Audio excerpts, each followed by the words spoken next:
ओए बीठो थी अड्डो नखे न चलणो कुटणो हाल आज न चलणो आहे न अरे अरे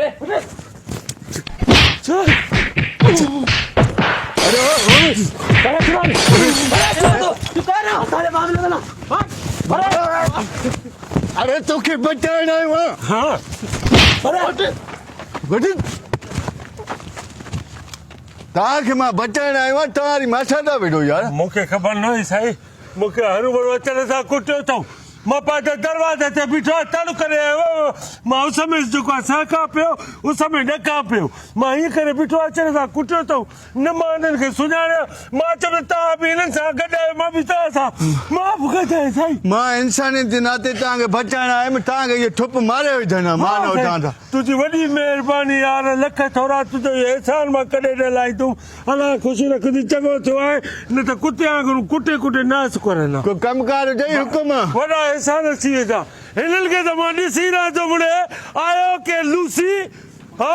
मां पंहिंजे दरवाज़े ते बीठो आहे तड़ करे बीह करे सॼो सेक वठां पियो अचण सां कुटियो अथव लख लानत अथव हिकिड़े ॼणे सां ॿ ॼणा था विड़ो हे त चङो थियो त हे अची वियो न त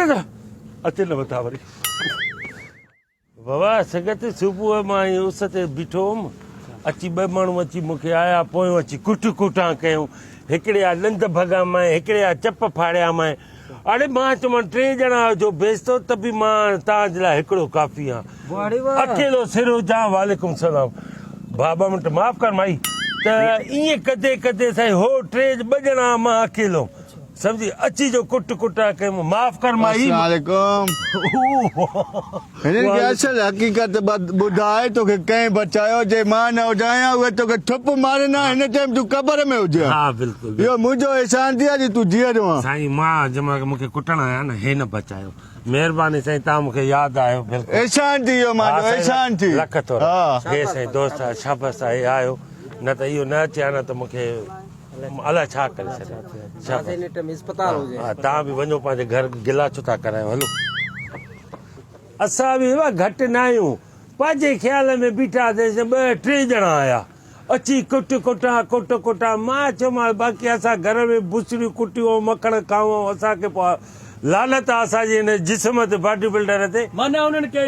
घुमाए लाथो मां हिकिड़े ॾंद फाड़िया मां हिकिड़े खे जो ठोशो जो आयो उनजी जो रत जो वहे पई त उनजो ॾिठो यार हिन त कुटो ॿियो उनजे असर अस्सलाम वालेकुम वालेकुम सलाम भाईजान ओहो ख़ुश आहियो खैर हाय हाय छाजी का चारी हले थी छाजू सलाम